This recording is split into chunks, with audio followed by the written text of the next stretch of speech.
Now, what I wanted to do, because I think it's kind of fun, is if we looked at the NFL and the NFL season were over after this weekend, and there was a committee tasked with picking the 4 teams allowed to play for a Super Bowl, which wouldn't go over well. And whether the league or whatever, what are you debating a hypothetical? It's never going to happen anyway. There's no point. So let's kind of go through who we think would be in the mix here. I think it's 7 teams: Baltimore, Philly, Kansas City, San Francisco, Dallas, Jacksonville, and Detroit, that are at least worth discussing. If I were to look at the resume stuff, again, let's try to treat the NFL like it's a committee here. Baltimore has a lot of things going for itself, but Baltimore, if you were going to dig into the wins, you're like, wait, do they have, like, what's their best win? Is it when they put Detroit on fraud alert after they smashed them 38-6? That's probably the best win. They got Burrow in Cincinnati the first time, but if you're in the room, you're going, well, Burrow wasn't really Burrow yet. And then they got him a second time when Burrow played almost most of the first half. Their losses: Pittsburgh, 17-10. Probably shouldn't have lost that one. An overtime loss to the Colts, which I didn't think was terrible, even though we look at the Colts record, whatever. And then the Cleveland one was mistake-prone at the end. Now, if you were in the room, you could argue, okay, 3 losses. But again, these teams are supposed to go like undefeated, even if they were favored in these games. But all of those teams that they've lost to would be playoff teams in the AFC today. So that'd be another pro-Baltimore point.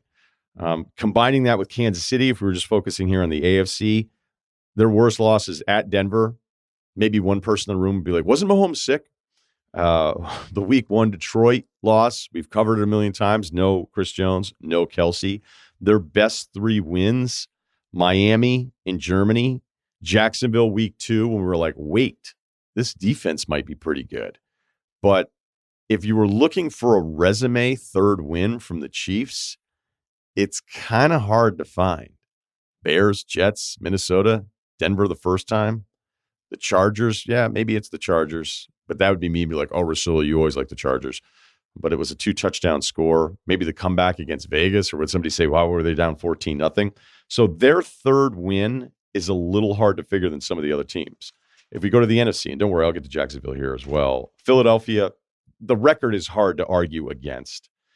They've got 3 wins on paper that are tough to match from any other team in this conversation: Kansas City, Buffalo, Dallas. Even if we feel like they were outplayed in 2 of 3, I think Dallas fans felt like they were outplayed in that one as well, but I'm not going to do that. The worst loss is maybe worse than anybody else because it's the Jets. They were 4 turnovers in that one, -4 on the giveaway number for that one, but it's their only loss. So if you want to look at that loss and go, well, that's worse than anybody else's loss, and that's going to affect my seeding. Well, so yeah, except they only have one of them, and the other teams have more. San Francisco, their good wins are really, really good because they're dominant. They destroyed Dallas early. They killed Jacksonville recently. They beat up on a Seattle team that Dallas just struggled with at home. Pittsburgh, even week 1. Pittsburgh record, little misleading on that one, but complete domination. So we know when San Francisco is really rolling, that's why I feel like they're the best team in the NFL. But does that matter in seeding when they went for a month there in October, and after the Dallas win, they lost 3 straight? Dallas, number 1 in point differential in the NFL. Bad losses, we've got a few of them. Maybe just the harder part for them is the great wins.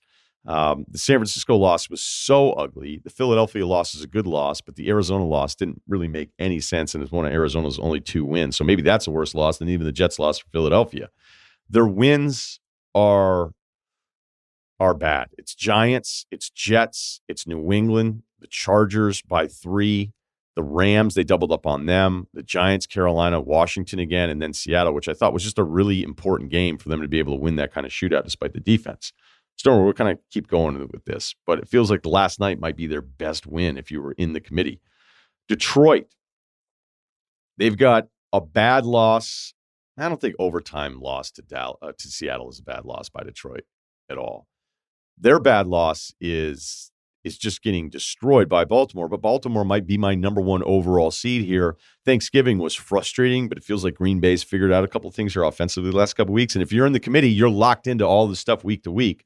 So Seattle's not a bad loss in overtime at all. It's just the Baltimore one is so one-sided, and they couldn't do anything offensively for like the first 30 minutes of that game. And that's when they got put on fraud alert, but then won 3 in a row, and people started putting Detroit back on number 1 in their power. Wait, I think the Detroit flirtation with number 1 in the power rankings was prior to the Baltimore ass-kicking.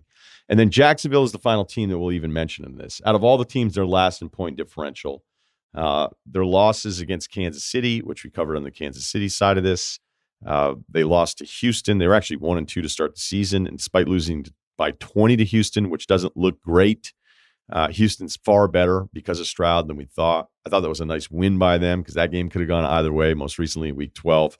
But they have their Detroit-Baltimore result by getting destroyed at home 34-3 against San Francisco. Strength of schedule stuff. Of all of the teams that we have in the 7 here, Kansas City has the highest or strongest strength of schedule. Strength of victory. Baltimore, Kansas City are kind of close. Kansas City, a little bit better of a resume. The best strength of victory is actually Jacksonville of these 7 teams, and the worst one is Dallas. Only the Giants, New Orleans, and Miami have a worse strength of victory number here. You want to get real deep into it and start dabbling some ESPN FBI all over the place? San Francisco is actually number 1 in this. Dallas is number 2.